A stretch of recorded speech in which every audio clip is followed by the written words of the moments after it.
the Uganda Investment Authority. So now we should be expecting more tourists. And then Uganda Tourism Board is also on site, mainly in Munyonyo, trying to showcase. There are so many exhibitions, both Serena and Munyonyo, which are taking place. But also, this NAM has brought together so many nations and to interact with Ugandans. So my appeal to Ugandans is, one man said, your networks is your net worth.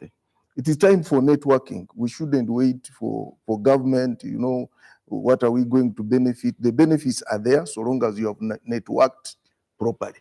And therefore, we should really use this chance to network. We should use this just to make deals, investment deals.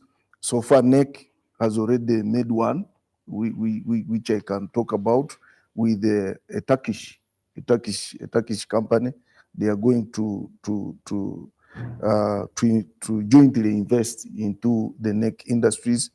And there are so many other memorandums of understandings that have been signed.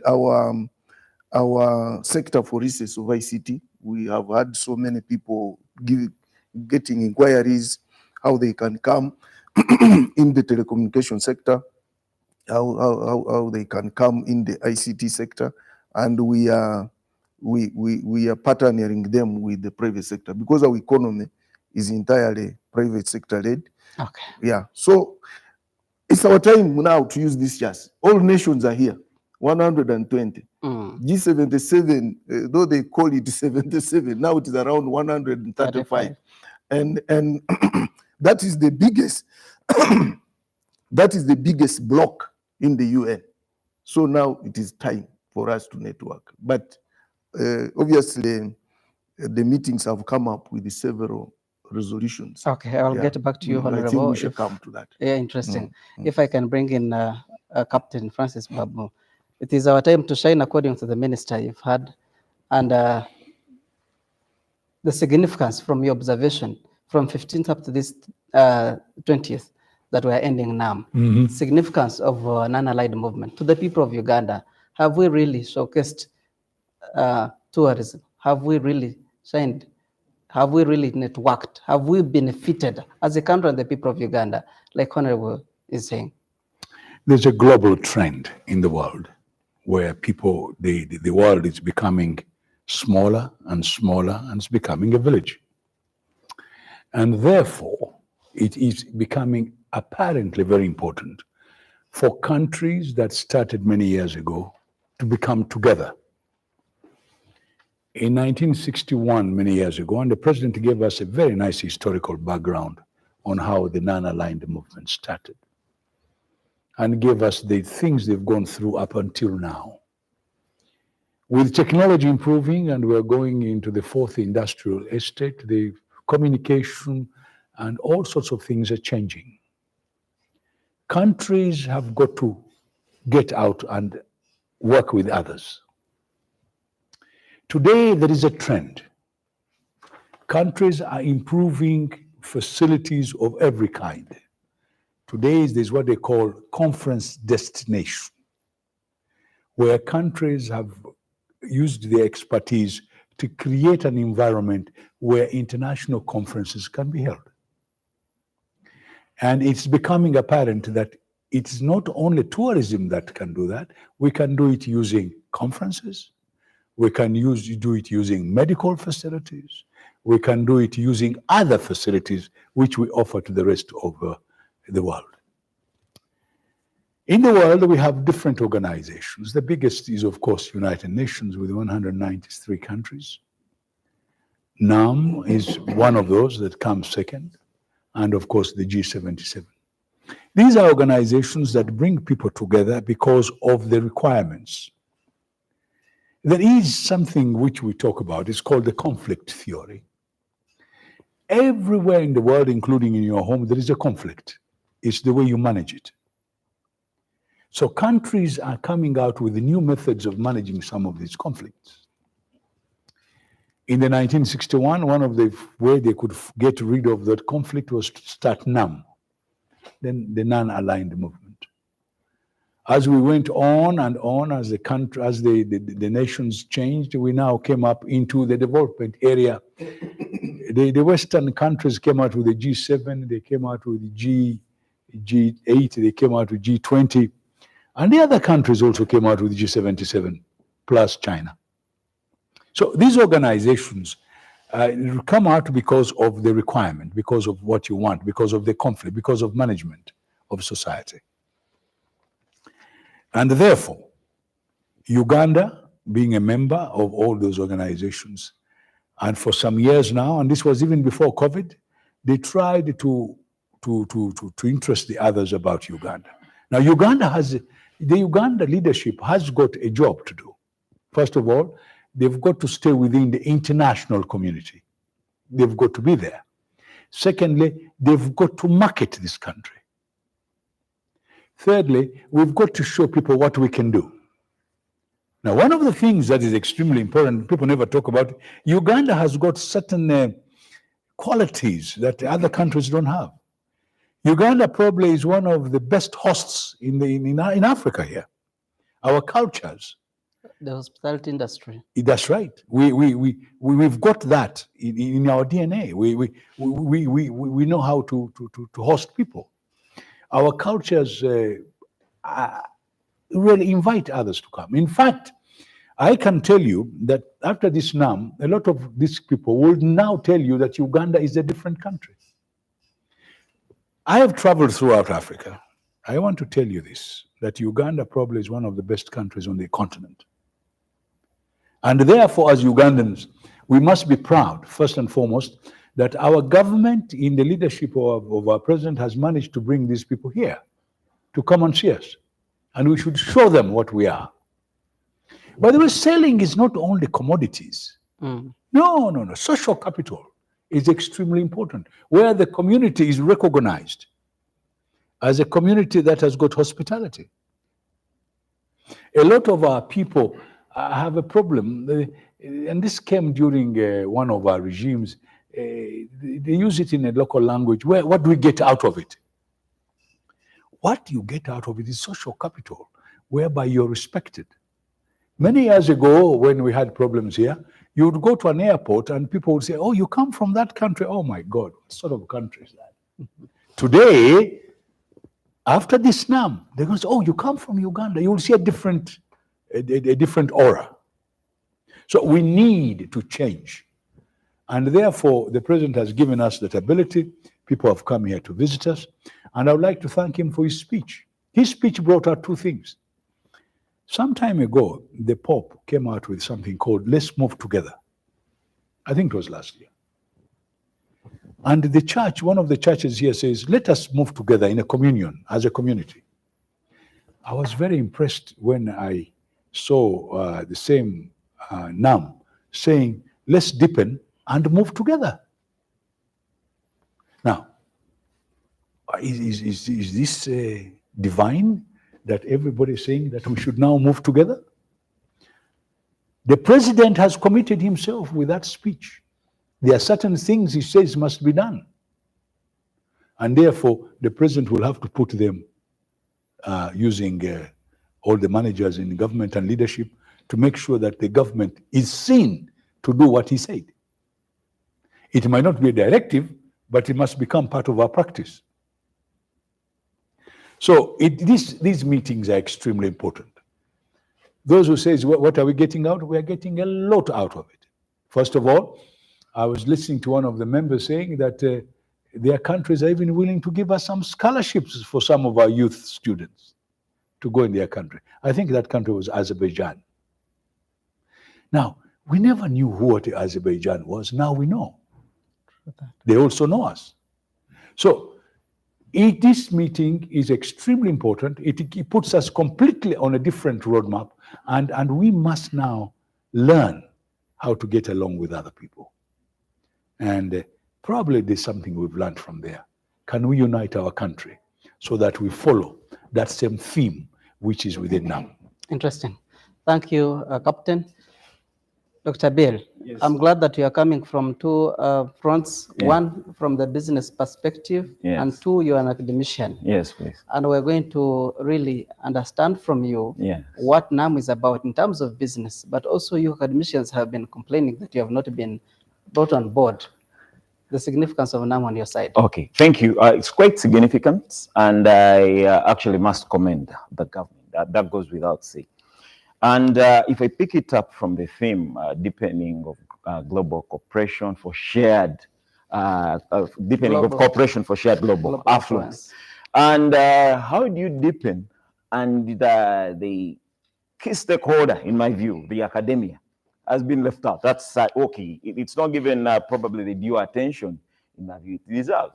Many of the academic institutions are going to form research agendas. Some have been formed a few years ago, and the coming of a powerful summits like this means that there is need to revisit the way some of these agendas have to be revised for the benefit of knowledge generation, because the knowledge that is generated through the research gaps that are being identified, the recommendations that are being made, the publications that are being made, are the ones that are going to form guidance to the policies that have to be made. So that's where we feel a bit left out, but it's something we can always work out. It's something, in my view, it's not too late. It's something we can see, to read the papers, consult the relevant people involved, the relevant influencers, in as far as guiding whichever resolutions that have made, so that we participate. And the participation should help us form a new course of action on how we need to approach a number of things, on how we guide our students in terms of executing the business-related issues. Now, coming to the business side of things, just to emphasize what my seniors have commented about, this is such a wonderful opportunity. It's such a wonderful opportunity, and whichever inconveniences, the little inconveniences that are there, in my view, they are worthy compromises to be made for the entirety of the nation to get out of such a summit. My only issue is that, are we able to follow through? Are we able to, whichever countries we've partnered with, we're talking about 117 delegations out of the 120. In my view, that's quite significant. But are we able to say that, okay, 2 years from now, we have some 50 consolidated deals out of this? My seniors commented about the scholarships. Are we able to follow through? How many students have taken advantage of that? The business deals that have been struck, do we know where we have comparative advantage against any of each of the countries that have come? And as such, to what extent have we taken? That's the midterm evaluation. By the time Uganda hands over the chair, 3 years, what shall we be looking at as a country? And after we've handed over that chair, what is the assurance that this continuity is going to go? So, meaning there have to be some budget revisions made as a result of the resolutions that are coming out of this. Probably in the next financial year, good enough, we are blessed to have our brother from the cabinet here. I get this feeling that there are going to be quite a number of inclusions, because I expect benchmarking trips. The benchmarking trips to go to the various countries that we feel they are priority to what we have to do, or what we have to offer, what they have to offer us, we have to offer them. And at the end of the day, we carry it on from there. So in the next year, I expect a lot of exploring. The meetings can only offer so much, but when you go over there, you're able to copy, you're able to benchmark. I don't like copying, but there are certain times when the times are too short for you, and if you do not copy in this digital world, sometimes you're going to be completely left out. So that benchmarking at that high level, and it should be able to, when they come over here, they engage the stakeholders. Not to think, oh, maybe this sector does not make sense to us. Maybe it does not have a direct involvement. Now, it also goes back to reassessing who is relevant at this point in time. In as far as these resolutions are concerned, in as far as the documentation that has been made, is it worth it? Some of these things look doable when you just talk about them. But at the time of execution, a lot changes. Now that requires serious concerted effort. So I'm looking at a situation whereby there is going to be a lot of consultations, a lot of trips. The government lately doesn't want many people to travel, but you can't make entirety of sense out of this unless there is a hands-on kind of ways. We realize it's a global village. We realize we can do online meetings, but some of these things require physical meetings, requires physical inspections. And from that, we can benefit and we create feasible timelines. Right now, we can only assume, but at the time of implementation, some of these things can come out. And if every other stakeholder can get involved, then at the end of the day, we are going to see results. And I want us to do the measurements, having done the formative, monitoring, and then we can do a summative, maybe evaluation of certain projects whose targets were probably 5 years, whose impact times were maybe 3 years, and we are able to tell a story that actually this is a result of NAM. Otherwise, if you don't follow it through with such diligence, then it will be as normal as any other convention, summits that take place in various countries, and hardly a tenth of the resolutions is implemented.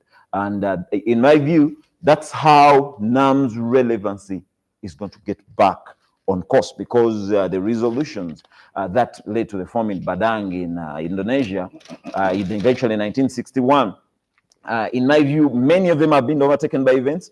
Many of them were, well won by NAM. It really put in the independences. There are quite many. NAM being a key stakeholder, apartheid in South Africa. We can talk about so much. So I hope that diligence will help us take us to the next level. Thank you so much. Thank you so much, Bill. And I'm glad, gentlemen, you have opened this discussion with good comments that we are all going to look into details. But Honorable Kabianga, looking at how much we have invested in this project, if I may call it a project, Non-Aligned Movement Summit. You just mentioned about the returns and how we're benefiting the profits. How we benefited like the way we were expecting, looking at how much we invested. Right from the conference center, which we put a lot of money, that, and many other that we are facilitating and financing as the country based on the financial muscle that you know best. Yeah, I think Honorable, my elder, Honorable Abu has brought it out very well. When you put money in a conference, it's not like going to grow cotton, that I will put money in 20 acres. Then at the end of the day, I'm going probably to earn 200 million. I cut expenses and I remain with, say, 50 million. It's beyond that. We had so many expectations in NAM, especially the people of Uganda and those that are in the business sector. But have we really? Those ones in the business sector, some of them have cut deals with investors. These people who are in the conferences, all these guests are sleeping in our hotels. Very many guests. Our hotels, if you go there now, they are busy and they are earning money. They are eating food, for instance, if I can go as small as that. They are eating our food. And this food is coming from, Matok is coming from Angole, from Kabarole. The oranges are coming from, say, Teso. The meat is coming from Chirura. So there is some trickle down of some sort. But what is very, very important is now Uganda will be looked at differently. That social capital, which the Honorable Babu has talked about, is very, very important in life. If you in our language, they say a man who has men, his own men, is the richest man, because whenever he has a problem, it doesn't need him having what? Money, but he has men.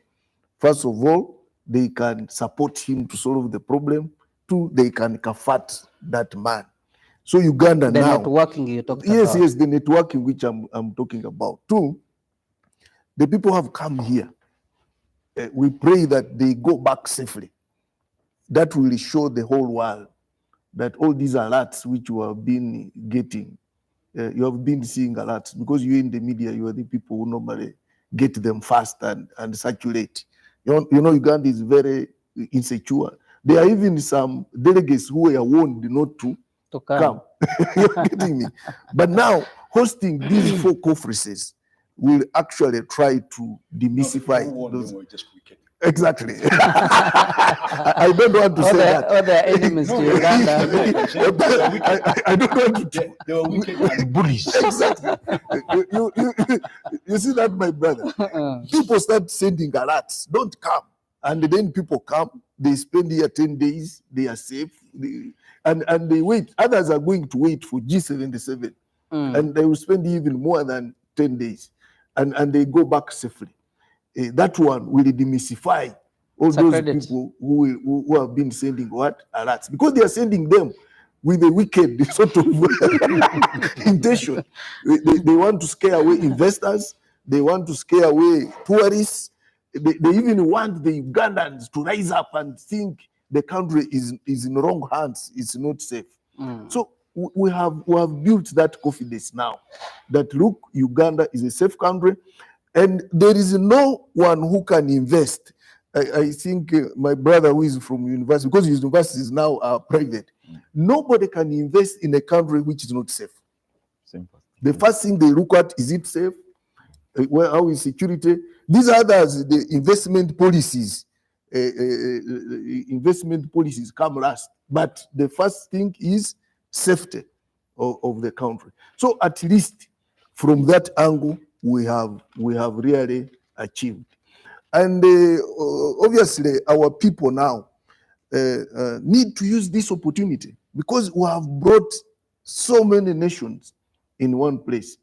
Probably those ones you would be traveling to go and meet very far away, and probably you would spend millions of money to travel there. They are here now. You can come and we arrange for a meeting between you and them, and then you strike a deal. So this one is now like a marketplace. A conference, we don't only discuss political matters. This is now like what? A marketplace. Probably for you are a bit young, but for us, when we grew up, you'd meet in one district, there is one market on a Saturday. So you would even walk 20 miles to go to that what? To that market. People from around 10 districts. Exactly. They come for one market. It was a market day, which would really attract everybody. So if you want to see your relative, you would go there. If you want to buy a good shirt, you would go there. If you want to see your friend, you would meet them in that what? In that market. A meeting place. Exactly. So I would probably equate these conferences as the marketplace of that long time ago when I grew up. And I think in the times of Honorable Babu, it was even worse. It might have been one market in the whole region. And once a week. Once a month. And once a month. And once a month. So what we should do now is, since these people are now in one marketplace, let us use this chance very well. That's why my minister has been made fun of. He said, you continue smiling. He said, and they're drawing cartoons, and so it has become a joke. Smiling. Yeah, or people smiling. But I mean, he was saying, let us be hospitable. Ugandans, just as the Honorable Babu said, are people who are hospitable. This is the only country where you can survive without working. You just go to someone's home and President sit. one time said that in Uganda, it is the only place where fools can live. I will not go there. But it is the only place where someone can survive without working. You just go to a place after you have eaten. Somebody must have annoyed him. And then you say, and you do what? And you move. Because people are hospitable. Sometimes it's not good, because it makes people lazy. But I want to show you that it's a place which is hospitable. But then you should also know that, as Honorable Bu said, the tourism is not about national parks. It's not about seeing the big five, the animals. There is also conference tourism. There are countries which I will not mention here whose cities have concentrated on hosting what? Conferences. Correct. Only. Yes. And they are minting a lot of money. But what did they do? They invested heavily in hotels and tourism. For instance, Addis Ababa, being the headquarters of OAU, there is a conference every minute. And they have now invested in hotels, in infrastructure, and they are minting a lot of money. There's medical tourism. India, for instance, there are cities in India And Dubai. and Dubai and Turkey now. Yes. There are cities which are mainly hospitals. The whole city is made up of hospitals, and their work is to receive patients, because those patients will sleep in their hotels. They will spend, sometimes you go to India and spend 4 months sleeping in the hotel, eating food, and you are spending a lot of money. I went to a town. There's also, I think, education tourism. Yes. I went to a town in Denmark. It is a university. The whole town has 3 universities, and that is all. You can't see there even an industry. They have actually demolished a cement industry to put up a hostel. And I said, what? They said, yes, this cement now, we no longer need cement, but they are putting up a huge hostel. So it depends upon how we are going to take this. This is a learning lesson. For instance, what we should be talking about is all these guests, did they get good hotels to stay in? Were they comfortable? Now, those are the feedbacks which we need so that we start improving. After this, we should now come up with another strategy that I think even in conferences, there is money. So it's not, you have invested this. What have you benefited? You have benefited a lot. It is a learning lesson. It depends on how now we are going to stretch land to even improve more so that we attract more conferences. And those ones who made deals have already made what? Deals. Yes. It's upon us now to follow them up. Probably what we should do is the Secretariat should document everything that has happened, including the smallest deal. And then the ministries, departments, and agencies should follow up. Because that is also another problem. You have linked me to Honorable Babu, but you know that was the first time for me to meet him. But following up, you still need me for follow-up. So now those are the things we should now start taking care of. I've taken note of what my brother, the academia, has said. You know, for me, when I'm here, I'm now getting feedback. I think we didn't do well in involvement of academic institutions like universities. Yes, they are there, they are participating, but probably you should have been in the core of organization, because most of the countries which have really developed, they have very strong universities which do research and development. So that is also something which I'm getting. The other time when I was here, I got something. Someone said, you are always on these TVs in Kampala. What about the local person in Kasese, in Chiboga? Is he knowing what NAM is? I think that's why I told UBC now, when we are on TV, please synchronize with 11 what? Radio stations. Now what is missing is local language. Probably now after us, you should now bring people who will talk in Uganda. Then probably another time we'll bring people who talk in Acho, in Luo, because for us, at least as UBC, we have 11 radios. And our radios are doing that. And they are doing that. That was feedback. Someone said, but for you are talking in Kampala here. Who is listening to Honorable Francis Babu in Busoga? Okay. Because, those are lessons learned. And the academia, I think I have taken note. I think next time we need to involve you. Interesting. I'm glad that you have learned that and also you're going to implement that. Captain Babu. Yes, sir. We have been giving credits in NAM and where it is due anyway. But are there lessons that we can pick, like Honorable Kabianga has said, has picked too?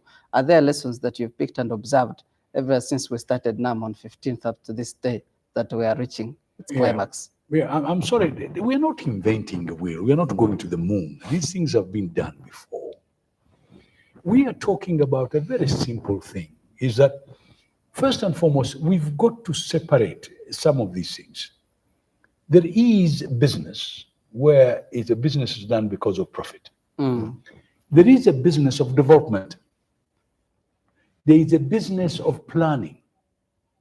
Then there is a business of research. Now, I sometimes, get surprised by Ugandans. They mix these things together. Government is supposed to lead us in development of a country, and they are supposed to go in areas where private business are not interested. But private business has got an eye only for profit. Government has an eye for development. And therefore, for example, when we're talking about conference destination, it's a strategic industry where government must invest. It's a long-term investment, which is not interesting the private sector. So when you put up a hall, they're not putting out a hall for one day to make profit. They are putting up a hall over a period of time to bring about what they would like to see in terms of that industry of development. Now, this is what Israel is very good at. Government goes in an area where private sector cannot go. For example, like building aeroplanes. Government would invest in building aeroplanes, and then the private sector will take it up once the industry has started moving. So they invest in research. They invest in strategic studies. Now, this is known. It is nothing new. Therefore, my brother from the intellectual side has got to know that they must all make the initiative. The minister is not going to sit there when he's trying to guide the country to try and tell them that they should go and research. They should be the one to bring the program and say, we can do this research. Now, after this is done, after NAM has done, we shall take an audit. Where have we succeeded? Where have we had gaps? What do we need to do? Now, this is where they come in much more rigorously. Research. Yes. And say, what went wrong here? What was the gap here? Now, these are things that we can do. We've got the ability to do it because we've got research institutions attached to a lot of our universities. What we should say is that the research institution should be enabled to do this work. Now, for the other one, the one you're talking about, which is basic, petty, who makes profit immediately, that's extremely small. We have a bigger thing. This, for example, building that convention center at Munyonyo, it is not a one-day affair. We now finish now, we are getting G77, we're going to get another one and another one because the convention now is there. So we will not be fretting about a convention center. We already have one. In fact, we're going to say, no, that's not good enough. We need one around Rwenzori, another convention center. We might need another one near Elgon. So this is where the research becomes important, that when they do the audit and they do the research, they'll be able to cover that gap. So let's go back now to the question you were asking about. We have got a lot out of this. First of all, we have learned how to run a big convention. Number two, we now know where we had weaknesses. How can we overcome those weaknesses? From CHOGM 2007. That's right. Mistakes we've made. Mistakes, by the way, teach you. And this is where I laugh when people say, oh, we've made mistakes. Of course we make mistakes. We are human beings. If we didn't make mistakes, then we're not human. And by the all things that we have invented. And I'll give you an example. I sometimes get a little bit disturbed. When they were making aeroplanes, most aeroplanes could not go beyond 10,000 feet. To make an aeroplane go beyond 10,000 feet, we had to make sure there's oxygen inside the aeroplane. To do that one, we had to make a special system called pressurization. To do that, we had to have a special aeroplane that could not buckle under pressure. Every stage you reach, you learn something. You learn. So they made the first airplane. It was called Comet. And they made it pressurized. You know what happened? It burst in the air several times. It's from that bursting that they learned, oh, wait a minute, we made a mistake. And it's from then that they made a good pressurized airplane. And today all airplanes are pressurized. So human beings learn from their mistakes. We've now made a convention center, and the minister and all his friends will know, oh, here there was a mistake, here was a mistake, we shall correct it next time, it will even be better. Now, if there's a human being who doesn't make mistakes, please show him to me.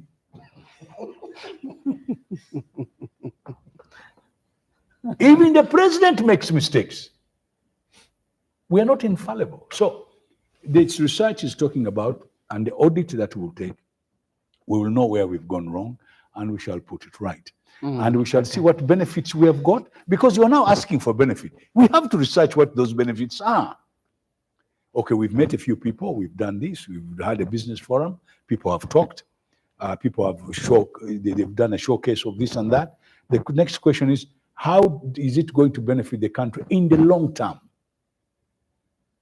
It's not, now, this short term you're talking about, obviously 7,000 people, 700 people or 800 people, if you divided them in hotels, how many hotels had people after COVID where they did not make money at all? So that is common sense. You don't need to have gone to school even to know that one. Now, the people who stay in hotel must be given accommodation, full board. Full board means that they've got to be looked after. Now, let's look at a hotel.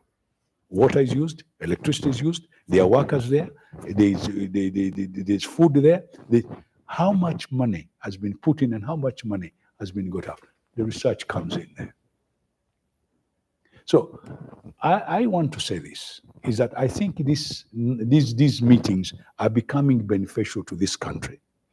And a lot of these people are going to say, wait a minute, let's have another meeting in Uganda. So after NAM and all that, who knows? We might even have G7 come here. Have you heard of the place called Davos? Davos has now become an international thing that every time you hear G7, you think of Davos. Yeah, they even now.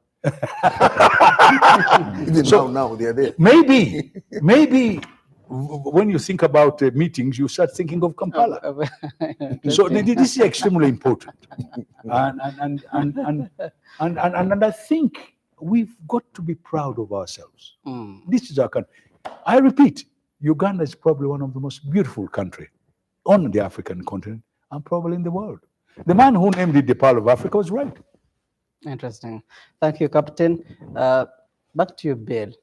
The president, if we are to go to the president's speech, at least from the comments, one would say that we have benefited as a country.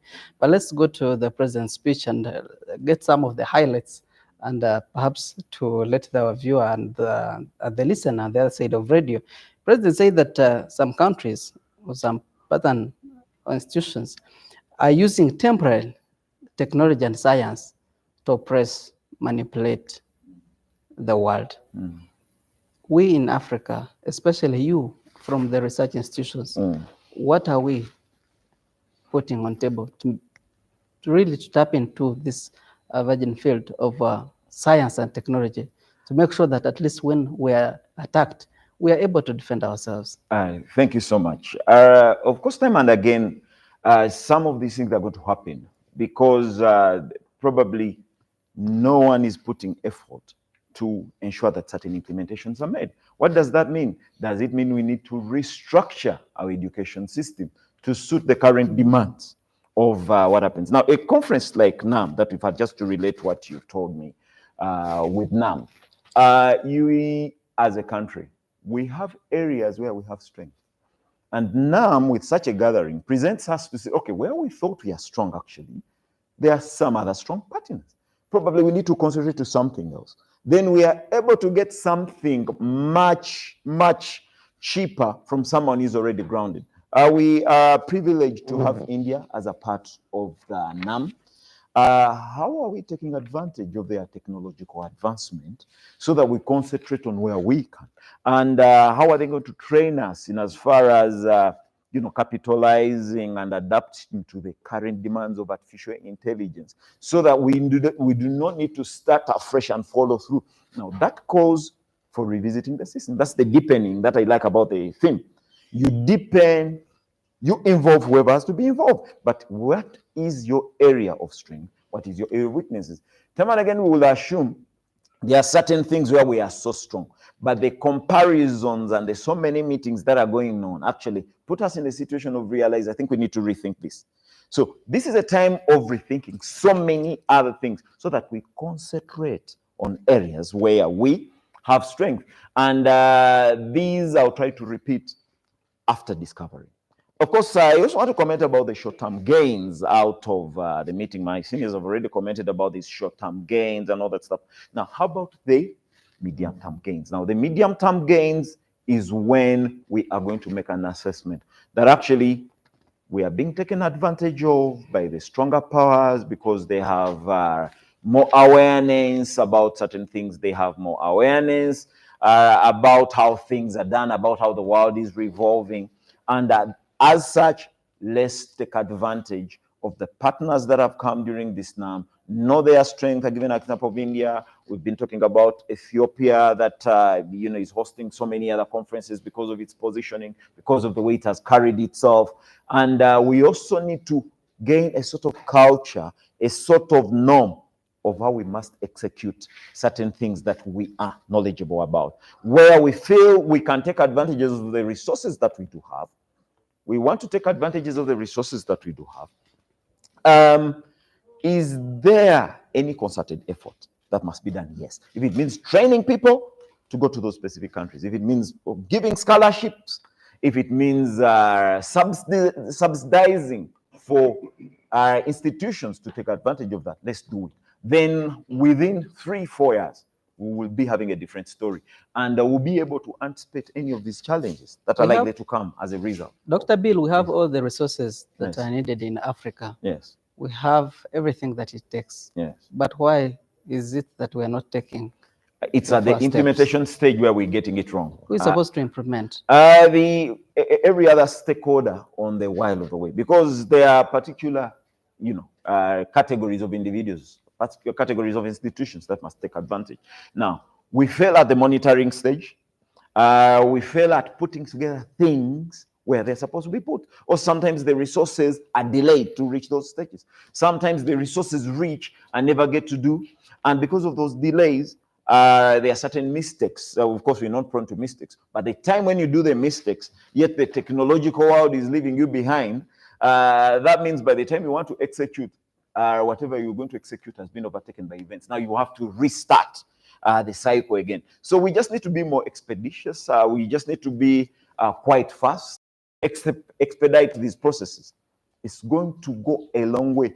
We want this. The procurement process has to be shortened. Everything has to be shortened. Is involved, which stakeholders are involved, and the deadlines are met at the end of the day. But the business where we are right now, and certain resources are taken back to the consolidated, their usage, and the processes that we go through sometimes, and that affects us in a way. Our dear listener, for you who is still on radio, this is GBC Ground Zero. This is a very special edition of Nana Light Development, and we have a big privilege and honor to have Honorable Minister of State for ICT and National Guidance, Honorable Godfrey Kabianga, and we have a privilege and honor to have Captain Francis Babu, pilot by profession, businessman, and also Gadan, a politician, and also have a privilege to have Dr. Bill Geto, Dean Faculty of Business and Management, coming from Victoria University. Ambede Amanotega is my name, and this is UBC TV and all our 11 radio stations. Let's go to talk about the president's speech. Exploitation by the big powers. But among the objectives of NAM is to make sure that we non-align ourselves from the bipolar system, from the big powers. But we are still frustrated and manipulated by those that we have, the big powers. Is there any way Africa can deepen cooperation, as you said, to make sure that we stand out? Yes, the president gave a speech which actually retracted his probably, he's a student of political science and history. And history. If there is any person who has a lot of history, it must be President Museveni. But there is one thing which came out clearly: the issue of us as developing countries coming out of the pre-colonial and colonial trap. Because he was like these kings of our time, these chiefdoms. They But were just, Honorable, have we come out yet? I'm coming to that. These chiefs of before our times, they were expansionists. For them, getting more and more. The empires and kingdoms. The empires and kingdoms, very expansionist, authoritarian. They just want, they don't mind so long as they have enough empire. But then weak, they couldn't even defend those empires. Now the colonialists came, they were also expansionists. It was actually sort of the Commonwealth was sort of an expansion of what? Of the Commonwealth countries, were an expansion of Britain. But for them, with an economic point of view. But our kings here, it was to be great. Politically, and that is all. And now he's saying we shouldn't also behave like that. We shouldn't also become expansionists. And he was saying not every conflict, not every disagreement should lead to war. Because nowadays, every country, whenever you disagree, then it should be what? War. It's not.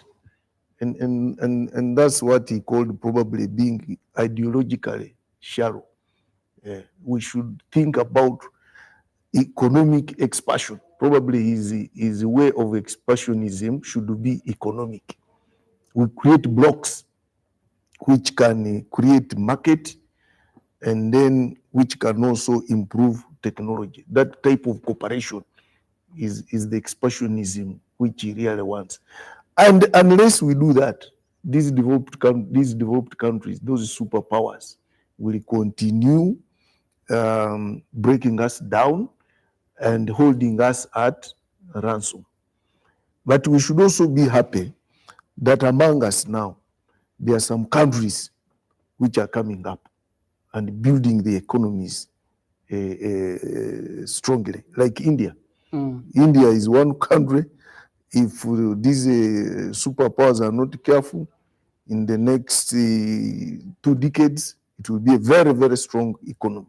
Because first of all, it has the population and human resource is there and has invested a lot in technology. So I think he was trying to show that, look, if we don't come out of the pre-colonial and colonial trap, and then we start thinking according to the modern dynamics of the world, we are not going to get out of this trap of the superpowers and the developed countries. And I think Ugandans should take that message seriously, and also developing countries should take that message seriously. We have the resources, we have the natural resources, we have the human capital, but I think we have not yet enhanced them properly. We are still waiting for, we are still depending on these superpowers a lot. And there are some countries who are even scared of coming out loudly to say, no, I think this is what we want to do as a country. But obviously, we also need, if you can read his lips very well, we also need to start looking at financing. Financing. I think President Ruto is the one who has brought it out clearly. We need to refocus. Global financing. Global financing. Because that's where we are getting another problem. The World Bank, IMF. Is it possible? It can, it is possible, because just as I've told you now, like World Bank and IMF, somehow owned by. We have failed to manage one our homes. country. Can we manage an extended community? Because at home we're still having a deficit budget and we're still borrowing a lot. And looking at the debt burden that we have is really But worrying and scary. now that's where NAM and G77 should come in, to say, why don't we collectively see what to do? Because now, like World Bank is more or less an American outfit, and IMF. So, but I've told you that there are some economies now, like India, China, which are coming up strongly. And obviously some African countries like South Africa, if there wasn't all this mess, it would be far if there were no confusion. So I think we can. But what we need to do now is to cooperate as developing countries and see how we can guard against being ganged by these other superpowers. Otherwise, if we don't, they will continue managing us. We shall never come out of colonialism. We shall come out of political colonialism, then again we go into economic colonialism. Probably that's how I'm looking at it. We are out of colonialism, Captain Babu, but we are ushered into another phase of neo-colonialism. We are rich as a continent. We have all the resources that we need, but we have not put them to use. We have not utilized them. And someone who has seen the advantage in this have come here and taken all the resources, and they are still taking.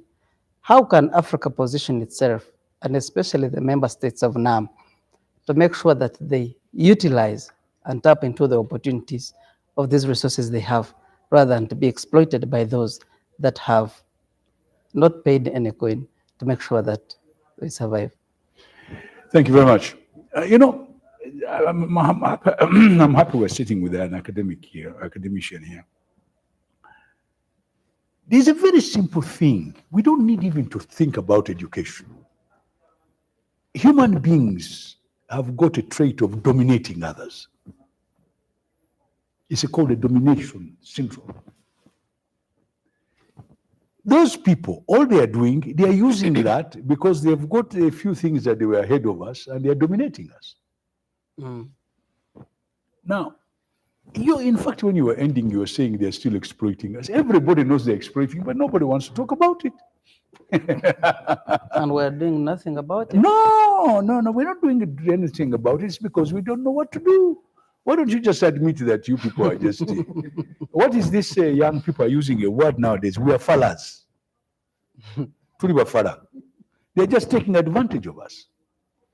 The facts are very simple. We are the ones who allow them to exploit us. I am not. But we have the capacity to stop them. Oh, yes. We've got to sit down and think. We've got to think. Thinking is okay, but implementing what you have thought Did is you also a know? different Did case. you know that all the things that they're taking from us, we're the ones who give it to them? That's a fact. It's a fact. Oh, then we've got to sit down and think very hard. Who will implement what we have thought? Yeah, what have we got? For example, Uganda today has got a very big marbles in Scaramoja. Did you know that? One of the best marbles. You know, marbles come in colors, black, pink, white. The marbles we have in Karamoja, I am told, that if they were to be exploited, they're even bigger in terms of money than oil. Marbles. Did you also know that we've got oil in Karamoja? Really? Did you also know that we have uranium in this country? Yes, I do. Did you know that we've got gold? Now, I've just talked about minerals without saying about anything else. How can we get those to be ours instead of bringing somebody else to exploit them? In this day and age, we don't know how to go about this. We need an expert from World Bank. Did Because you we know don't that have World Bank capacity. was started by a man, a very rich family called Rothschild? It was a personal business. Oh, it started, and then eventually became the World Bank. The Americans control the biggest share of it. Do you know that the finance has been cornered? They control it, and it's paper finance. It's not even money. Someone gives me a paper and I give a property. Let me give you an example. The other day, I think last year, towards the end of the year, there was a big thing in the media that they were looking for the president and the Congress to try and approve a certain law so that American government could borrow money. Where does American government borrow money from? Have you ever stopped to think? No. When they say they are borrowing money, they are allowed to expand their money by printing more money. More papers. Yes, right. The dollar stopped being pegged on the gold a long time ago. So let us sit down, these experts, our researchers, please, and find out what is this game these guys are playing with us. The other day, just Tanzania found out that they were taking their gold without paying taxes. They stopped it. Suddenly, the finances of Tanzania changed. What is it that they are doing to us that we are not seeing? We know what is being done. We just need to become a little bit more astute and get these things done correctly. And I'm very grateful to the president. He has taken a long time not to play around with this oil. He's been very, very careful and is going step by step so that this country can get some money out of that oil. So we've got the resources. Can we stop them from exploiting them and the people of this country can get something out of it? But still we don't have capacity. We do. You're here. They can train all of you. We're here. But recently they trained the people. Oh, no, they have trained our people and they are doing a good job. All you have to do is to train the people. These people do not come from heaven knowing these things. They have to be trained. But can't we do business? We have the resource already. They say, we are giving you this percentage and we take this. Or it is not going to work out that way. You remind me of a very well-trained person by these people to think like them. Stop thinking like them. Start thinking like yourself. We like to think like them. Don't think like them. What is it? And this is where the Asian countries have become very astute. They think like themselves, not like the other people. How do Africans think? We think like them. When King Leopold sent these Europeans to Congo, he told them, teach these guys to become Christian and tell them that to go to heaven, you have to be poor. The rich man will not go to heaven. He has to pass through the eye of the middle. So they started selling everything they had. So this is the way we want to think. I want us to think differently. I want us to start thinking. The gold we have in Mwende. The marbles we have in Karamoja. Yeah, and whatever. We don't have the expertise like you've said. Can we hire people to teach us? Can we afford to hire people to teach me how to get gold, smelt it, make bullions out of it, and sell it? What does that need to get somebody to teach me? The Indians do it, the Chinese do it, everybody does it. Why can't we train our people to do it? We've trained the people to do oil now. They've been trained in Scotland, they've been trained in China, they've been trained in different countries. They're here. That is what my man called Lee Kuan Yew did in Singapore. He took people in his country and trained them to do certain things. And today Singapore has gone from the third world to the first world because of training. So Yet at one time we were at the same stage with Singapore. That's right. But he took them and trained them. Today, Singapore is competing at a different level. And by the way, Singapore has trained its people so much that foreigners now are doing the other jobs that they cannot do. So time has come for us, and I agree with the president, let's deepen the understanding. Let us get together. Let's train our people. Let us exploit what we have. And, people who go to heaven must also be rich. This business saying poor people should be the one who inherited heaven. Let the rich people also inherit heaven. When you're there, Captain, you face the consequences in one way or the other, especially by the big powers. For example, we are talking about wars. Good. Most of the places that we have wars are those countries that have stood out to defend themselves and their resources. Really? Are you not worried that no, giving us? No. They come here, we shall give them a blood nose like they did in Vietnam, like what they have done in Afghanistan. We shall give them a blood nose. Even in Somalia. But how long? No.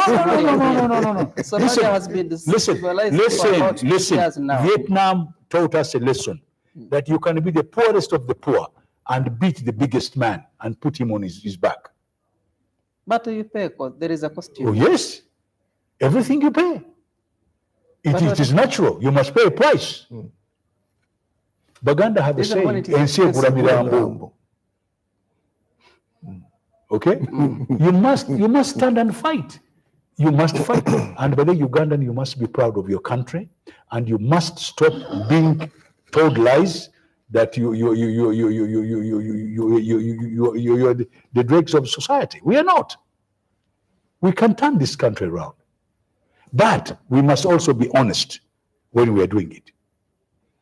Ugandans must be honest to themselves that we can build it, and we can learn how to build it and make our country a better country. And that's what the president was saying. We don't like bullies. I don't like bullies. Do you? I don't. Yeah. So why should some guy come and bully us here? Because we don't have capacity. We do. What is it? You have 2 hands, 2 legs. He has the same. He has a head. What is it that we don't have? We have intellectuals. We have ministers. We can speak their language. They can't speak ours. So they're the ones who have capacity. Arms, but for their arms are armed. No. We know how to use those now also. Can Africa defend itself? Oh, yes. In this century? Oh, yes. Why don't you ask what happened in Burkina Faso and Niger and all these places? Why don't you ask what happened in Vietnam?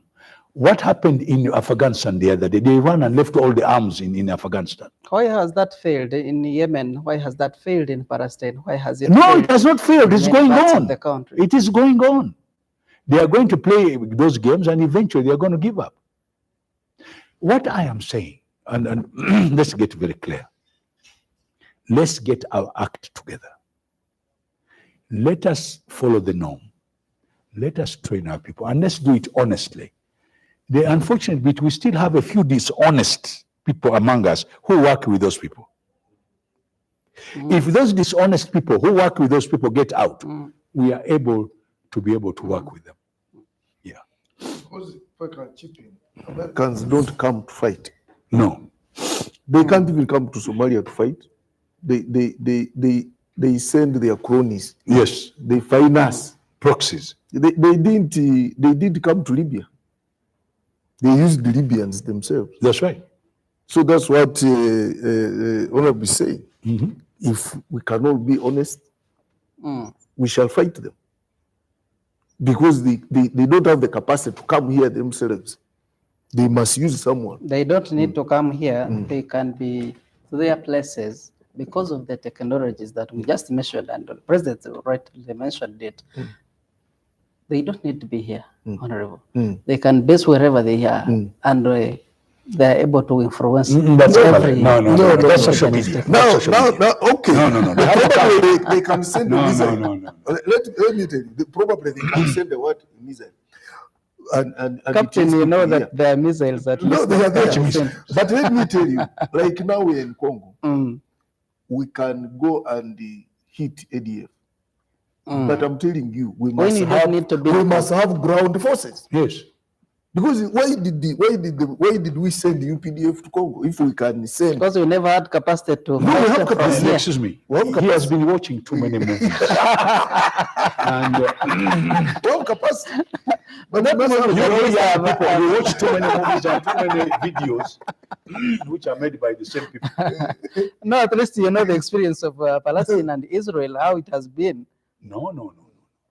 Don't please bring that one, because that has been a manna from heaven. They have told us how weak these people are. Blinken, the Minister of State, has said that Israel will never be able to win a war against Hamas.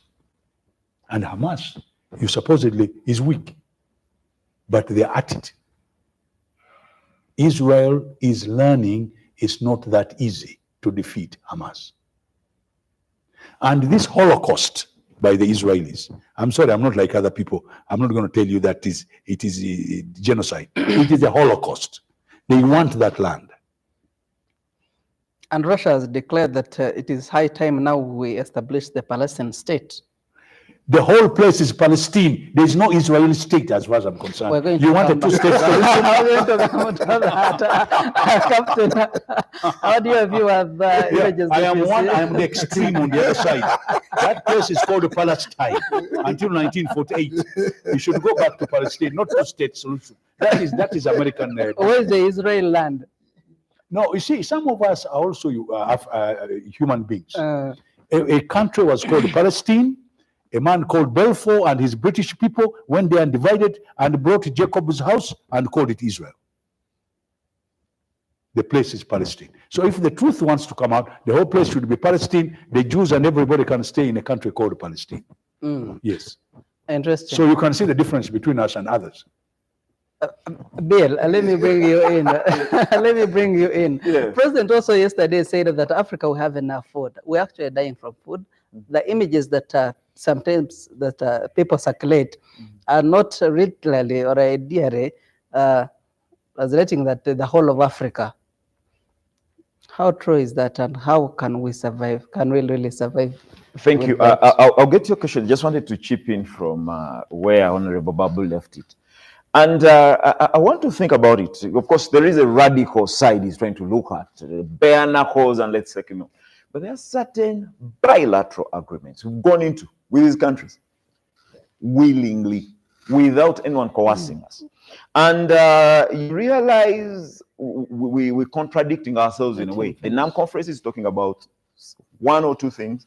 And we've recently signed certain bilateral agreements with these countries. These deals are going on. Now, these deals sometimes are not going to be broken, and that's a bit of a problem. Now, number two, the better way, in my view, to go forward, for the minerals that are not exploited, for the rest of the resources that have not been exploited, can we strike better deals when we do these bilateral relations, when we sign understandings with these companies, powerful companies like Total? Where do we gain more? But you realize the compromises is mostly affecting us as a country.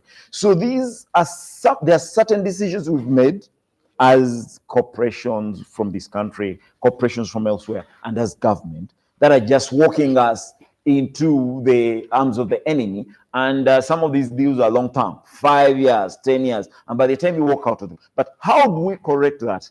Probably there should be addendums to make certain modifications so that we don't find ourselves in the countries talked about, the Burkina Fasos of this world, the Malis and all that stuff. They are not settled because of the earlier agreements that were stuck and were almost for life.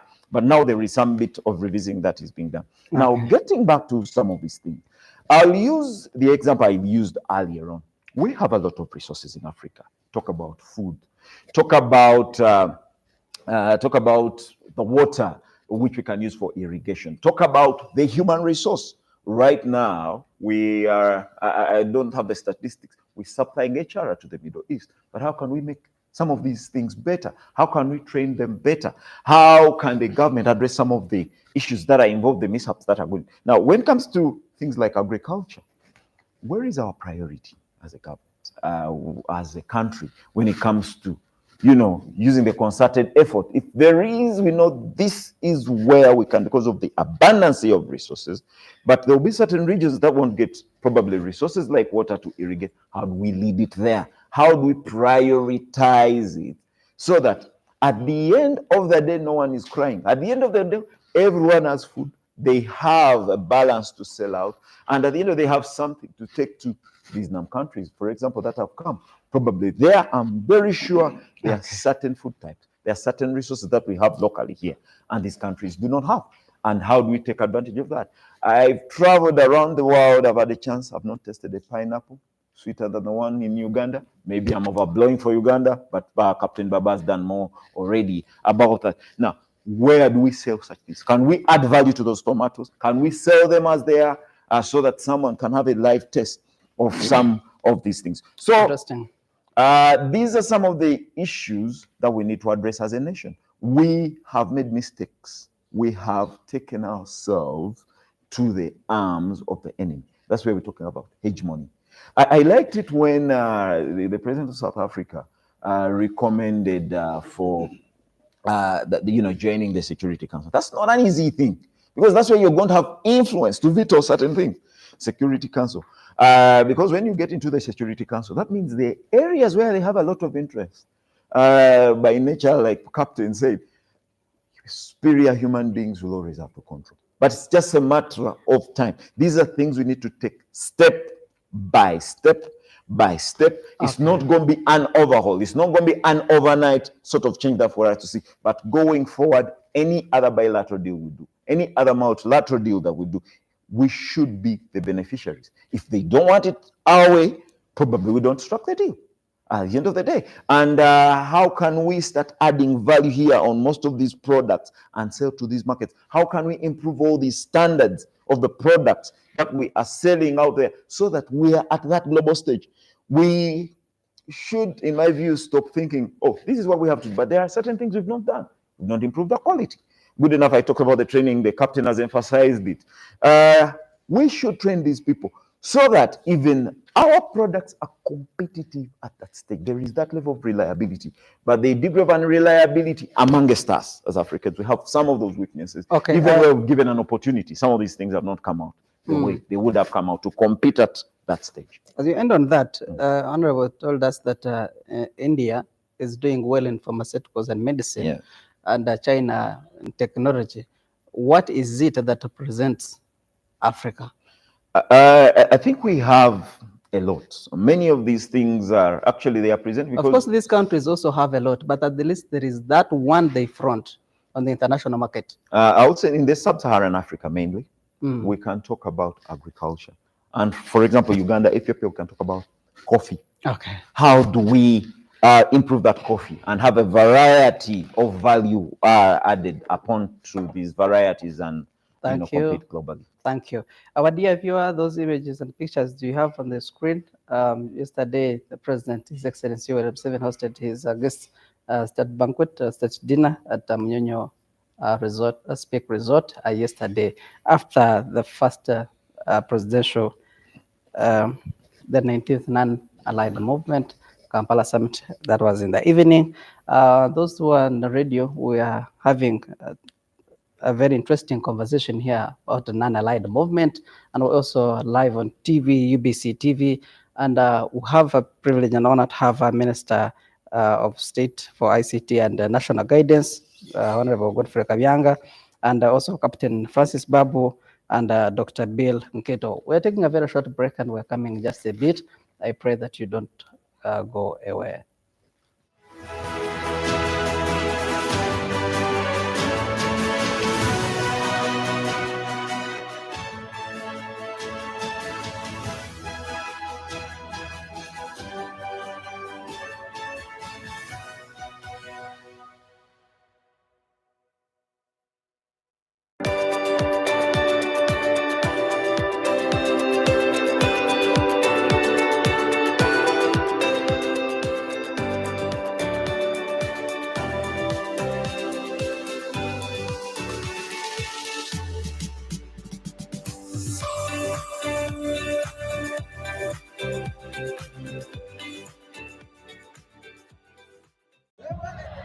Welcome everyone to the biggest game on the continent. And you have to. You've got to just seize those moments and enjoy them as much as you possibly can.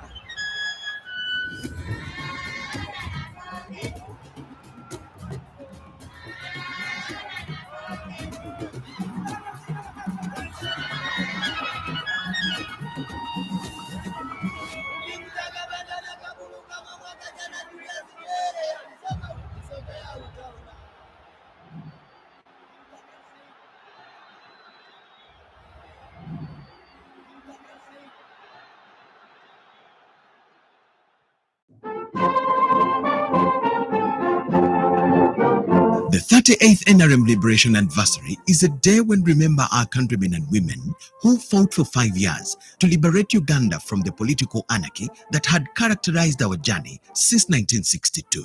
The NRM government has registered a lot of achievements in democratization, prosperity for all, social services such as roads, health services, education, access to markets, among others.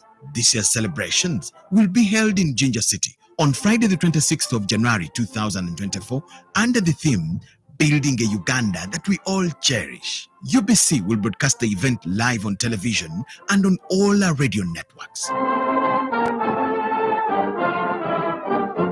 Chimanyiddwa buli 14 February omwaka gwonna ebyolo Valentine eyalunigidde kuba ndala nnyo. Tugenda kubeera mu Love Legends Valentine ne Victor Rose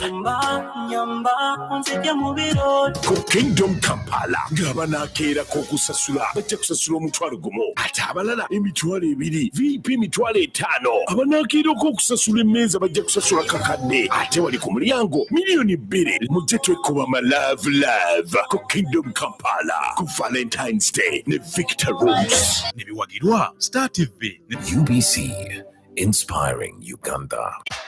Have you packed Morgan's Harbour Jelly and Harbour Foam? Yes, they packed. It will protect your skin from skin rashes. Morgan's pack. It is a new improved Morgan's Harbour Jelly.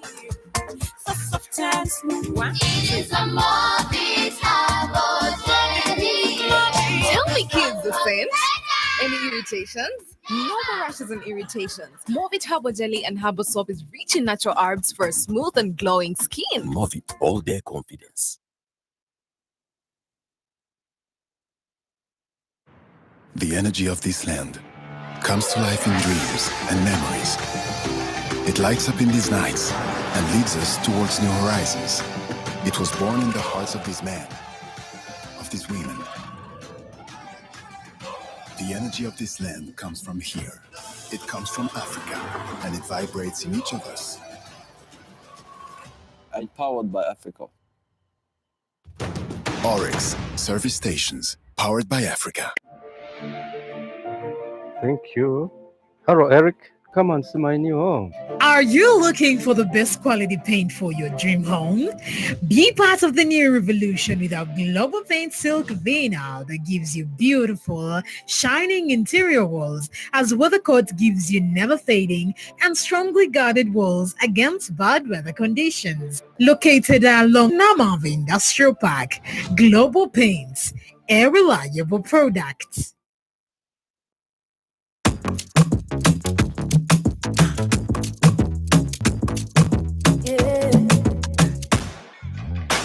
Eno bwenuma nga nywako kumiru time era nga nyozaako bwenva mu dduliro mumiro nga nywako mu ofisi ya kwafinera tonongerayo hydration time yeyeka kwenywako the only water that can quench my thirst. Aquafina we are good. Aquafina hydration that is good. With essential one good. Aquafina is my drinking water, my love. In the production process of Aquafina, we expertly filter every drop, providing clear and perfect tasting water to help you keep hydrated with the added benefit of minerals. Aquafina is bottled by Pepsi Cola International in Uganda and is available at only 1,000 shillings.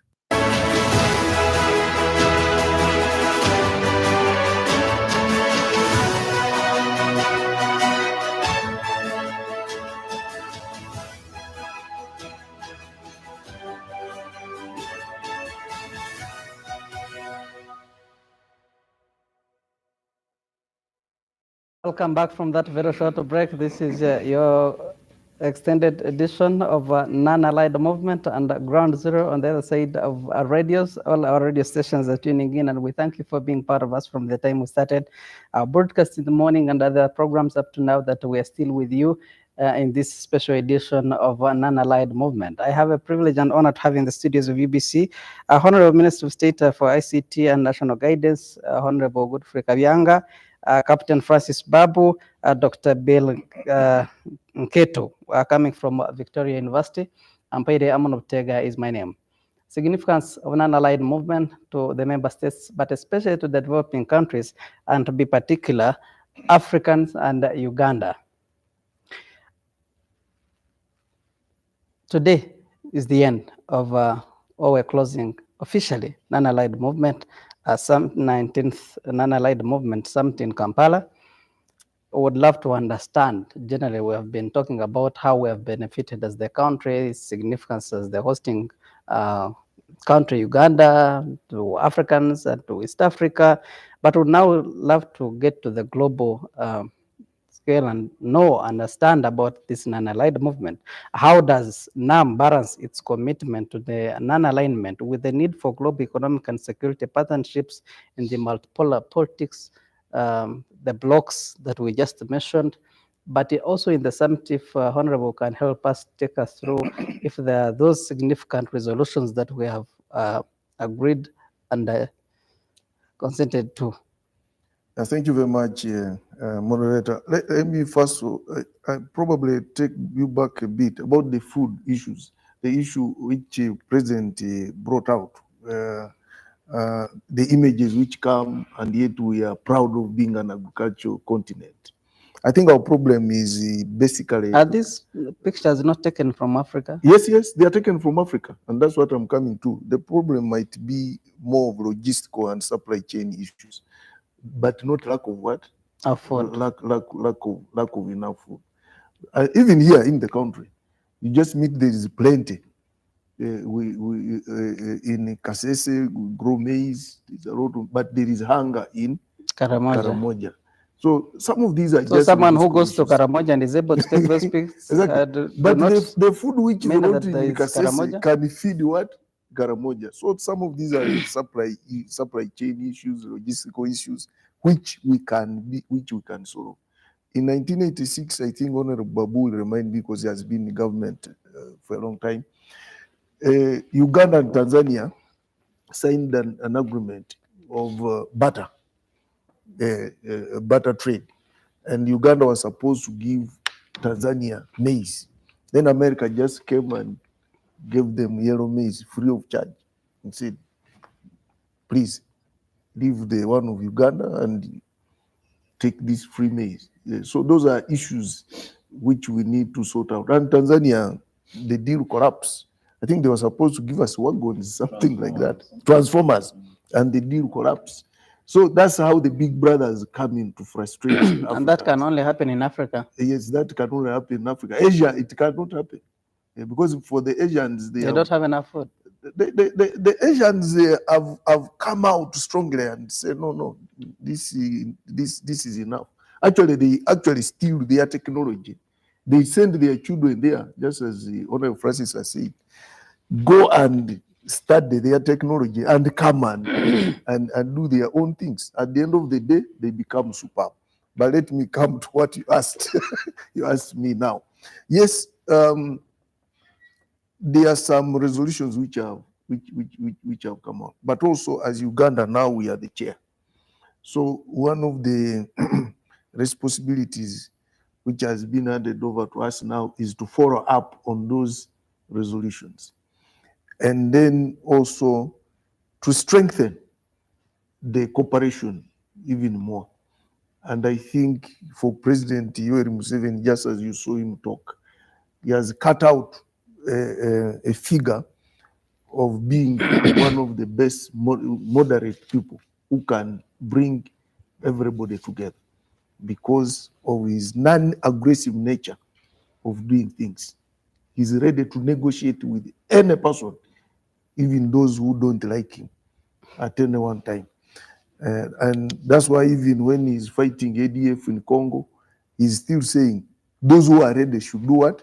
Should come out and we talk and we sort out these issues. So we have to follow up as Uganda on the resolutions that will be agreed on. And we also have now to strengthen the authority of NAM, and mainly as far as lobbying is concerned, and the collective responsibility. There are so many issues which are happening on the globe now, where nations need to really strengthen their positions. I would equate NAM to some caucus, NAM and G77, some caucus of some sort. If you are going to the UN and you have something which is being presented by a nation which is part of you, you caucus and agree that we have to support this nation. So I think those are things which we are going now to foster and assure they implemented. I am getting information that there are about 3 issues now which they are agreeing on. The issue of the two-state resolution of Israel and Palestine. They are agreeing on it, and they have to push for that resolution because it was passed by the UN, but Israel has refused to do what? To recognize it. So what is NAM going to do in that case? Obviously, NAM will continue pushing for it because it's a resolution by UN, and you're putting your voice, very thinking. But we also, as small brothers, we have to say no. But this is also our thinking. Probably at a certain point, it can yield the results because the world is all about negotiation. You know, people shouldn't think. You know why they are leaders? It's because they are problems. I think Honorable Babu was saying that they are leaders because they are problems. And there isn't at any one time that there will be no conflict in the world. But what we are doing in all these organizations, NAM, G77, the UN, is to minimize what? Conflict. But you cannot eliminate it completely because human nature, just as Honorable Babu said, they want to dominate. Every human being, even in your home, you will see that you have to dominate to show them that you are the father, even when everybody knows Not that you're the father. you are the father. So human nature is like that. And then another issue I think which is coming out is the South African, this South African case. It seems by the end of the day, they may agree that I think this genocide must stop, either through those legal channels or negotiations. And I understand also there is a resolution on there's a conflict in China over the sea. I think, yes, they are also coming up with a resolution on that. Okay. But I think by end of day, we shall have the communique, and then those things. Thank you, Honorable. Yeah. Thank you, Honorable. Captain. Yes, sir. Abidjan has done its best and has handed over to Uganda from 2024 to 2027. What is expected of Uganda? Especially when we are now having tensions among member states and major powers, what ways should the president or chairmanship of His Excellency Yoweri President and Uganda contribute to fostering cooperation and dialogue? Okay, let's get one point very clear. The non-aligned movement and all these other organizations work better when they're in New York. New York, when they have a General Assembly, they have 193 countries. During the debate there, these organizations still continue to work. For example, the NAM, all right, recently, when they were talking about ceasefire in the Palestinian and the Israeli war, that NAM worked very hard to make sure that they supported that in the General Assembly. And the General Assembly passed a resolution that they should stop fighting. Unfortunately, the Security Council, the big powers, vetoed that. Are you with me now? So the NAM will continue on that trajectory of trying to make sure that whatever they pass is done. For example, when you talk about the Israeli-Palestinian problem now, that conflict, there's nothing new. The United Nations many years ago, through the American helping, I think it was the president, when Yasser Arafat and the Prime Minister of Israel went and signed an agreement that they should have a two-state solution. It went to the United Nations. It was approved. It is on the table. It is Israel that has refused. Now, NAM is continuing with the same thing. It will continue. It will not stop. But the question now is that correct to continue with that? Or should NAM say, no, forget about it. Let's have Palestine. So the question now is, the NAM is continuing to virtually implore Israel and America so that they can accept the two-state solution. I was happy to hear that the Secretary of State, Blinken, has said to Israel that they cannot win the war. They've got to sit down and find a solution to the problem. And therefore NAM has also said, listen, let's have the two-state solution, which we agreed upon. My question is, when you hear people like Netanyahu saying he will not accept, then you wonder what should be the next step. So the President Museveni, the two states. He said he will continue fighting Hamas until they are annihilated. They are off the face of the earth. And also President Putin, was it yesterday, when he put it right and open to the whole world that they need to establish the Palestinian state and made it clear. Yes. So these two fronts. I don't know whether I should meet Putin. He seems to be speaking my language. Now, then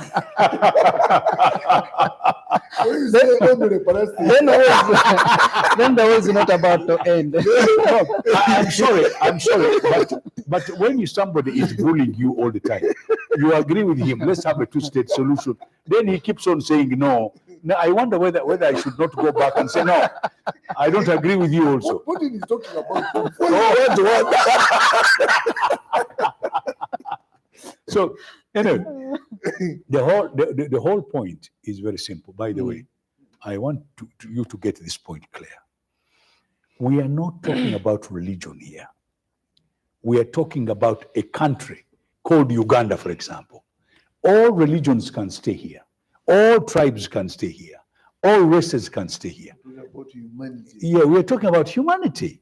We are not talking about religion. People are playing around with religion and whatnot. It has nothing to do with religion. It's to do with Palestine in 1948, which was disturbed, and we have that problem until today. Eventually, somebody said, "Okay, let's give in. Let's have a two-state solution. Let's have it. If not, let's go back to 1948." Anyway, the whole point is very, very simple. The president has got a job to do. And one of the resolution, and we must salute South Africa for having gone to the international court. We must show these people that Africa wants the best for the world. You know, South Africa going to that court has proved to these people that Africa is the one which wants peace now. So Africans can create a world order. South Africa is an example. I want to congratulate the president of South Africa, the minister of international relations, the doctor. She's called Grace Naledi Pobo, I think, something like that. She has done a good job. And when she talks, she's got it on her fingertips. Now that shows you that Africa wants peace. Africa wants to have peace in the Middle East. By going to that court, they have proved to the big powers that Africa can bring about peace in the world. So don't you think that America and all these people should come to Africa and we help them to bring peace? I think time has come. That they need to learn from us. Yeah, they're learning from South Africa. And therefore, we must salute South Africa. And I'm glad that NAM is supporting the South African cause. And therefore, we must go behind South Africa on this issue. Not only that, we must also, the same South Africa, if you remember, went to Ukraine and Russia. Remember? Yep. The same South Africa. A few months ago. This has not ended. Maybe President Museveni now should help us to call these guys and say, listen, stop fighting. Let's just find peace for the Middle East. That's the job they have put on his plate, and you'll have to do it, unfortunately. Interesting. Now, the other one, which is in the Southern Sea, very important. We're talking about Taiwan, basically, and all this between China and the United States. The Chinese islands and whatnot were taken by these people. Hong Kong, remember? Is Taiwan, Macau, all these. Say, when people talk, really, they should not think that we are stupid. Where you know what was is going China? on. Where What the was Americans are doing, they have taken some of these satellite islands and they have turned them into countries. And these countries are saying, we are not part of China. China is saying, no, you are part of us. All we want to do was with Russia and Ukraine. Yeah, no, it's coming to that. But basically, that is it is between America and China on some of those islands. And by the you must give Chinese a credit. When they took Hong Kong, they said, let's make it a satellite. They ring-fenced it. They left it with its capitalistic attitudes, and they are continuing. It is under China, but it's doing capitalistic work. So Guangzhou was created, and so on. When you read that area, you will find that China is saying, let us work with you and make these places a safer place, and let's have security. Basically, that's what it is. Thank you, Captain. Dr. Bill, Uganda's chairmanship under President Yoweri Museveni, and what strategies can we suggest for Uganda to employ to maintain the independence and neutrality? Remember, we are non-aligned amid these global competing blocks. Thank you so much. Speaking of we are non-aligned, of course, we've been reached is a read out, but implementation certain time is quite hard because many of the members of NAM are already so inclined to the side of I don't want to call them controllers. There is a lot of hegemony where, you know, the big man syndrome arising from those countries there. So as a way forward, in my view, where lobbying is required, let it be done. Where, like the case of South Africa taking the issue to the International Court of Criminal Justice, I think those are some of the steps that we have. But lobbying is one way, because there is no way you're going to get to the Security Council without lobbying. It requires serious lobbying. It requires a lot of convincing, because that's when you're going to veto. Because it's good, we shall condemn, as NAM should be able to condemn. NAM should be able to cite out where there is fair, unfair treatment when it comes to trading. Should be able to, move in the sort of direction. There is a way we can't run away from, I may not say them all, the sustainable development goals, because every NAM member is a member of the what? Of the United Nations. Now, because they are members of the United Nations, I expect the resolution to align a certain sustainability, because a significant number of NAM members never beat the Millennium Development Goals. And right now, the trends, which I may not have on my fingertips right now, but for the few goals and targets within those goals, they don't point to whether by 2030, we shall have attained a sustainable development goals. So how do we do all this? I think the government should, the Ugandan government, because it's taking up the leadership, should grace itself for committing. There is something, though I don't have a lot of influence, maybe my seniors here do, the sitting secretariat, like we have the UN in New York, like we have some of its, like the G77 bodies sitting in different countries like Switzerland, the FAOs of this world, we need a sitting secretariat. I don't know how they can advocate for that, so that there is continuity. For example, Azerbaijan has just handed over the chair. Where is the continuity of some of this? Because there are certain things they said that can end within the 3 years of their term. There is some level of continuity that you require from the Azerbaijan leadership that this leadership must take forward, and also implement new ones, because the current dispensation involves more. By the time Azerbaijan took power, Israel was not worrying with Palestine as they are right now. That is not only affecting the political dynamics of the things, but it's affecting the trade. It's affecting who you agreed to trade with initially. The non-alignment we are talking about, we know, is not hard to implement to the sort of letter we want. We have big deals, partnerships. We are American companies in Asia, and they are employing billions with Marks and Spencer from the UK, in Bangladesh, in Pakistan, in Indonesia. Now, you really tread carefully via lobbying. You're not going to take a radical decision because all of a sudden you can become blank. And that's where I want to see the Ugandan government balancing under the leadership of President, balancing how to deal with current controllers of both the UN controlling the trade, as well as empowering member states to accept certain deals. The warring parties within NAM to be sorted. I don't expect border closures going forward, like the case we have right now between Rwanda and Burundi, the case we had with Uganda. I expect smooth trading. You don't want a situation whereby your neighbors with Kenya, you're both NAM members on top of being EAC. But at one point in time, Kenya wakes up, they're like, no, we don't need any Ugandan for whatever reason, without further notice. Yet Uganda is going to let everything come through, and so many other activities. So I expect seamlessness in terms of to facilitate the political dynamic, the geopolitics of the world, to have that sort of influence.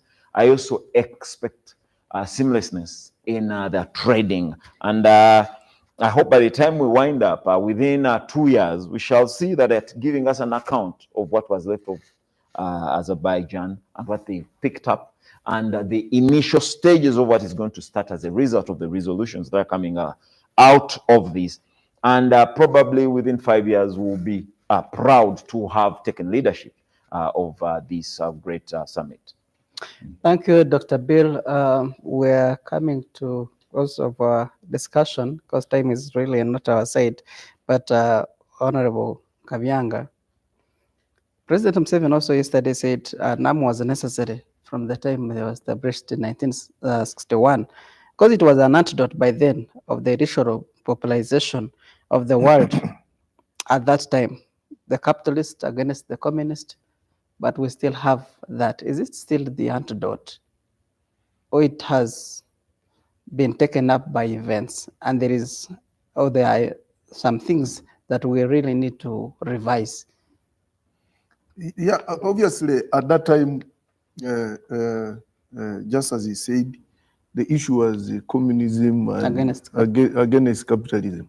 But there are so many dynamics now, so many other dynamics in the country. Yeah, I think it has moved from capitalism against communism, but there are so many other conflicts now which are in the world that we still need to come together as NAM member states to sort out. There are technological issues right now which are trending in the world.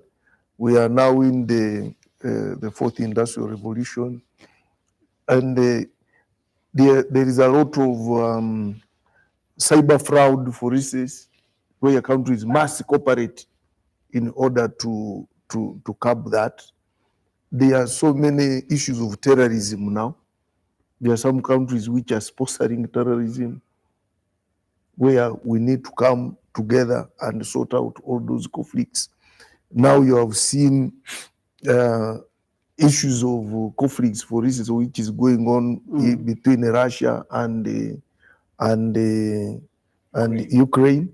They have nothing to do with communism and capitalism, because they were all in the same dispensation at one time, USSR, but now they are fighting. You see the issues of Palestine and Israel. They have nothing to do with communism and capitalism. It is now a fight for humanity. The Palestinians, just as Honorable Babu said, they need a state. But the Israelis also need a what? A state. That one has nothing to do with communism and capitalism. But it is still a global dynamic which has emerged in our time. And therefore, at any one time in history, NAM will be necessary, because it will be solving problems of that time. So we have to congratulate. When it adapts to the changes of the current events. Yes, yes. You know, we have to congratulate those ones who came up with that grouping. Their main aim was to neutralize communism and capitalism, but there are so many other challenges which are emerging that still need countries to come together, and therefore they will set the agenda according to the times. At any one time, NAM will be having an agenda to solve, and therefore it will continue being necessary so long as we continue being called states. But you should also know that now it has left sort of that political angle to an economic angle. We are now trying to form economic blocks, and any gathering now that comes up, any outfit thinks economically, thinks in terms of technological advancement, and therefore it is still very, very necessary. And probably I could also answer my brother, the lecturer. NAM has a bureau, a coordinating bureau in New York. It has a coordinating bureau in New York.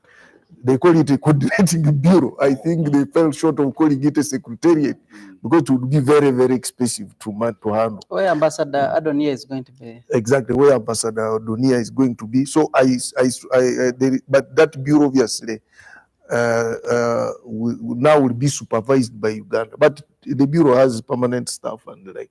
But here in the country now, the Ministry of Foreign Affairs, I think, is going to set up a desk to coordinate the staff. Yes, and to coordinate the activities. Okay. But it is an honor for His Excellency the President to be chairman of NAM for 3 years, and you should know that there will be a lot of activities, because those 3 years there are so many meetings, and normally the meetings follow where the chair is. Okay. So it will be just a big heap of activities, of meetings, of negotiations, but it is still very necessary. That NAM is very, very necessary. All right. Yeah. NAM is very necessary, Captain Babu. Yes. NAM aligned the movement in line with climate change. Yes. Deepening cooperation for a shared global affluence.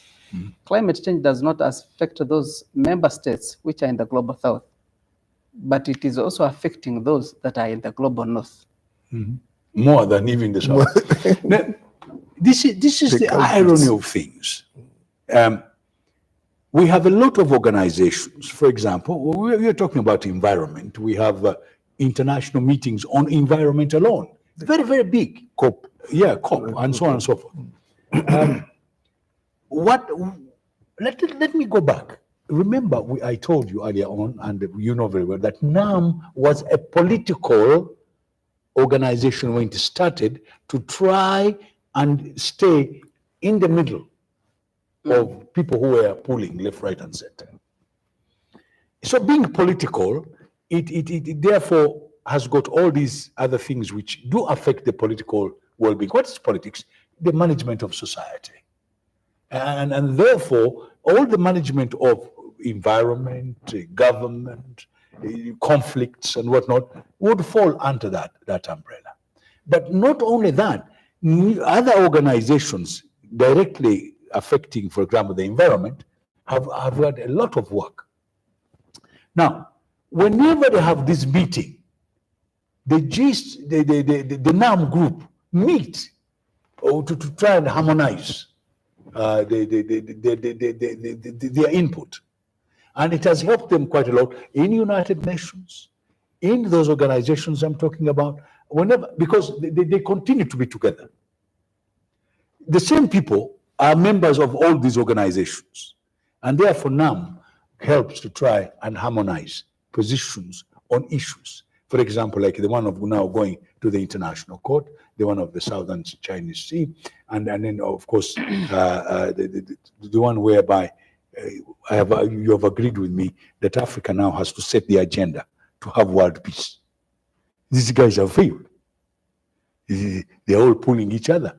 They're even fighting over wheat. So the time has come for Africa, using this organization like NAM, to try and set the agenda for world peace. And when you talk about environment is so important for the world peace that if we don't look at it, it deals with food, it deals with the generations to come, it deals, for example, there's something you people don't talk about, the nuclear waste, which these people keep on throwing in oceans. They take them to even countries. They pay countries to throw nuclear waste there. Now that environment. Can you imagine nuclear waste being brought to Uganda here and thrown in one part of our country? Now, these are all very important issues that we must look at, and therefore the agenda, whenever they are looking at all these different organizations, NAM must help us to harmonize the position of all these countries that are talking members. about harmonizing 63 years down the road. Yes. Since 1961 when it was formed. Yes. By the first summit, we had 25 member states attending. Yes. We have increased the membership from 25 to 121 Yes. if South Sudan is Yes. brought on board. We're extending in number, but less of the results. No, we're getting results. For example, the whipping of people in the United Nations to vote against the war in Palestine was very important. We were vetoed in the Security Council, but NAM had managed to whip people to agree in the General Assembly to vote against that war, that people should stop. Now, you cannot say that there's a lot of things they have done, and the people who would give you those statistics, people like His Excellency, our ambassador in New York, he has got the numbers of what NAM has done with Ambassador Adoni. Yeah, Adoni. He will give you those figures. They have done a good job up to now. And I want to tell you, by the way, they even helped. For example, the breaking down of Yugoslavia is not a joke. A lot of people have looked at it, but they've never sat down to say, wait a minute, what happened to Yugoslavia? You know? And this was part of NAM.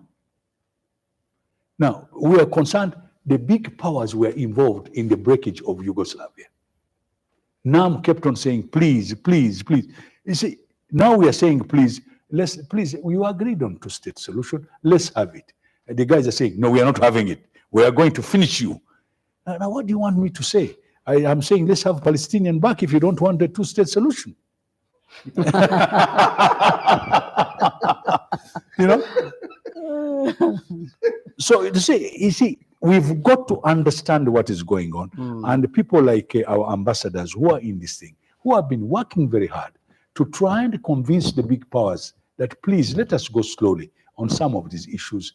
They are working very hard through that bureau you've just been told about. They're working very hard through the G77, which is coming next week, to try and convince this so that we can have a good world order. Interesting. Thank you, Captain. Time is not on our side. I would request Dr. Bill to give final comments as we wrap up our discussion. Well, thank you so much.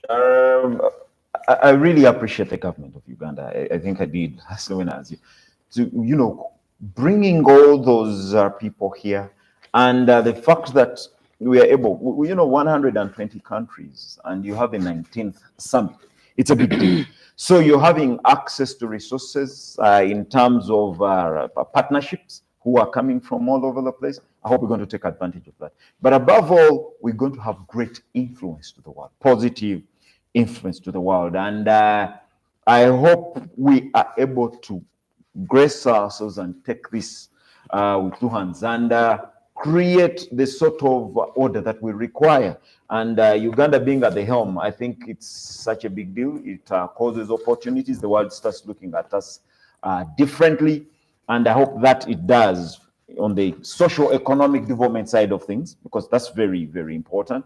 It doesn't matter how much influence you have, but when locally or in most countries, especially in sub-Saharan Africa, the people are not employed, people are starving, there are logistical issues, they can't get the food like I know we indicated, for example, for the case of Uganda, and so many other countries that don't have such resources. So I hope this comes in to cause influence locally, cause influence regionally, and probably and on the bigger geopolitical sort of stage, so that there is a significant gain in terms of trade, politically, and socio-economic development, because we should have certain changes. We'll move to a higher level of perceiving all these things, and there is reality that everyone has to see. So that's my submission, and I'm so hopeful that the outcomes of NAM are going to just trickle into the G77 plus China, because at the end of the day, they have to meet in the UN General Assembly and see, because the majority are a member of the two, and that should take us to.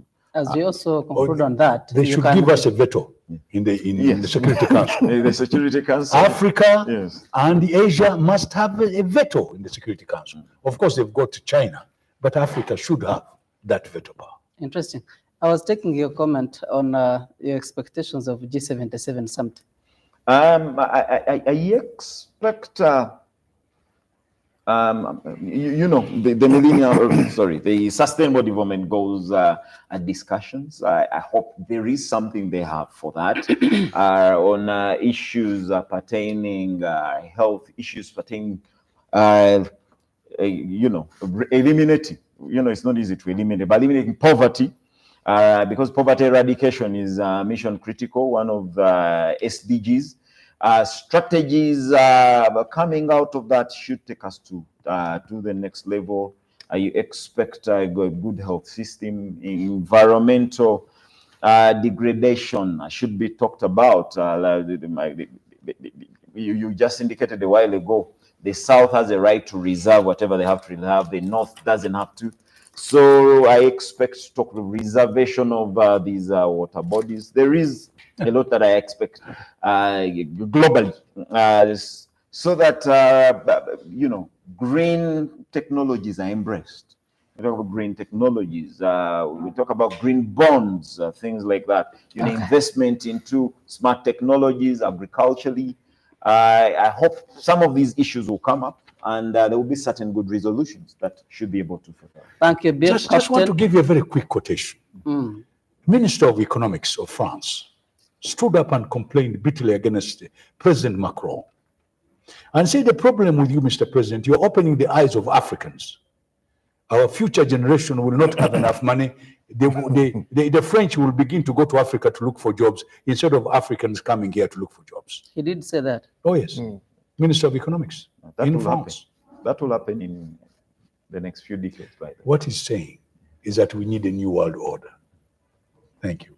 The expectations, Captain, you also expectations on G77 summit that is starting. Oh, that's a very important thing, because that's talking about development, that's talking about trade, that's talking about the population in the world is increasing. In East Africa, with all those countries we have over 300 million people. We want to know how we can handle them. We want to know how we can make them trade. Our people actually trade without even rules. If you go to our borders, the trade is going on. We need to improve this. We need to make our people believe in their own countries. Therefore, the G77, with all the international trade that we require, we want to find out, for example, we don't want our coffee commodities to be decided in London. Let's deal country to country. If our coffee can be bought by Syria, or can be bought by Taiwan. Let us go directly and sell it to them instead of a commodity group sitting in London in beautiful houses and deciding the price of our coffee.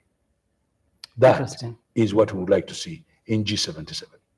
It's our prayer indeed, and we expect to see that in G77. Honorable Kabianga, your final Yes, remarks obviously on G77 is more on NAM as you conclude on NAM. On NAM, first of all, I would like to thank the population of Uganda for the cooperation they have shown during these the two conferences, the speakers and NAM. And I think the resolutions favor the developing countries. We must show solidarity to our people who are suffering. And I'd like also to thank the member states for accepting President Museveni to chair NAM for the next 3 years. And I would also like to thank President Museveni for accepting to be the chair.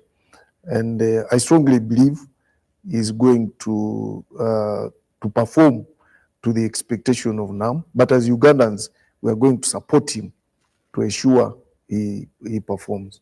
And now to the G77, for it is more of economics. It is an economic bloc. And I would like to see a situation where these non-tariff barriers can go. I like to see free movement of goods, services, and people of any of these groupings, whether it is East African Community, whether it's the African Union, whether it is G77. So long as there are still these barriers, we may not do much. But I would also like us to look at what President His Excellency Ruto said, global financing. Because if we should go out of economic colonialism, we must talk about global financing.